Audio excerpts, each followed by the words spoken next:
देखें एक भजन मिलत बा कहना बा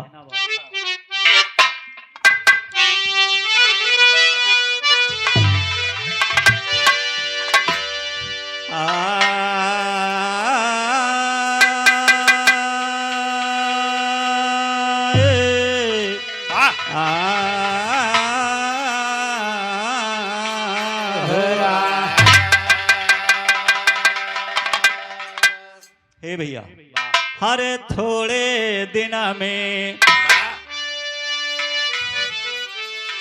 हे भैया थोड़े दिन में हर पिंजड़ा तजौड़े हैं सो गानावा थोड़े दिन में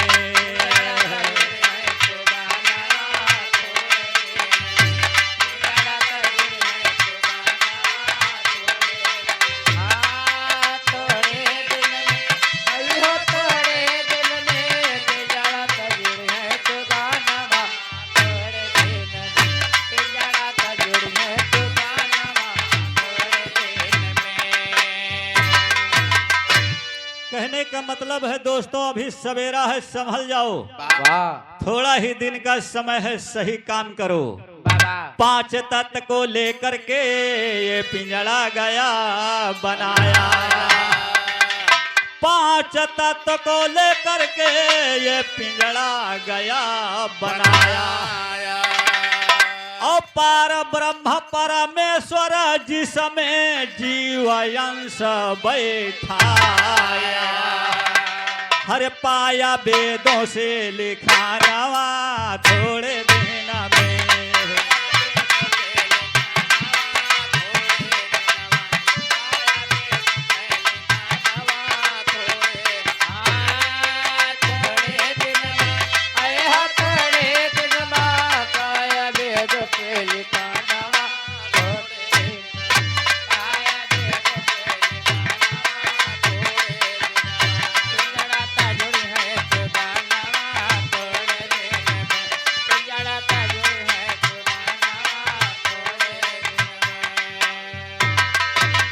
कौड़ी कौड़ी माया बटोरिया कोई साथ ना जन है हम आप सभी जब गर्भ के अंदर थे बाबूजी तो ईश्वर से प्रार्थना किए हो क्या प्रभु जी मुझे जमीन पर भेजा जाए और का मैं आपका भजन करूंगा आपके पूजा करूंगा आपकी गीत गाऊंगा जमीन पर लेकिन यहाँ आते आते उस वादे को भूल गए हो क्यों टंकी बजावन बाजाबा तो क्यों ढोल बजावन बाजाबा तो क्यों हारमोनियम बजाए जाओ तो केवल बंड गौते बा हे भैया तो उस किए हुए वादे को भूल गए हो उसको मत भूलो ध्यान दो कौड़ी कौड़ी माया बटोरिया कोई साथ ना जन है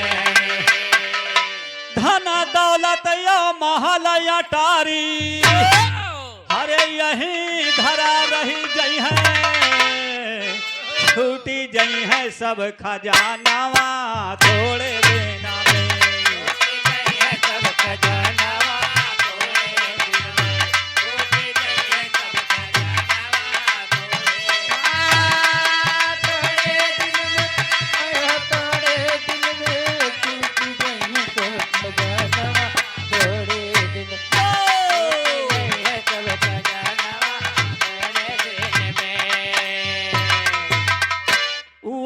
भूल गए हे प्राणी मृत लोक में आके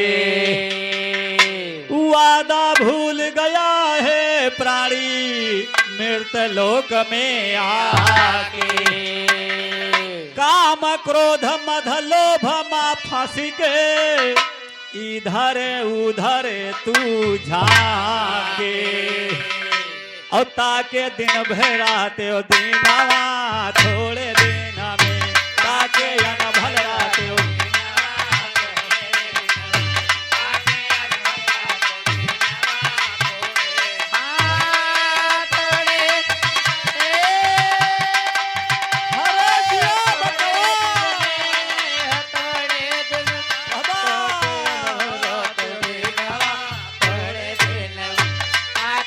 भरा तो दीना तूने दिल में। कहना है का कि अगर गलत काम करत होया आहा तो हमरे गुरु जी का लिखी बात बा, का हमारी बात नहीं है, मैं कह रहा हूं, आपको समझा रहा हूं। सही लाइन पे आई जा। समझ जाओ सब ही हे बा गलत काम करब छोड़ दे, आ सही सही देखा, सही सही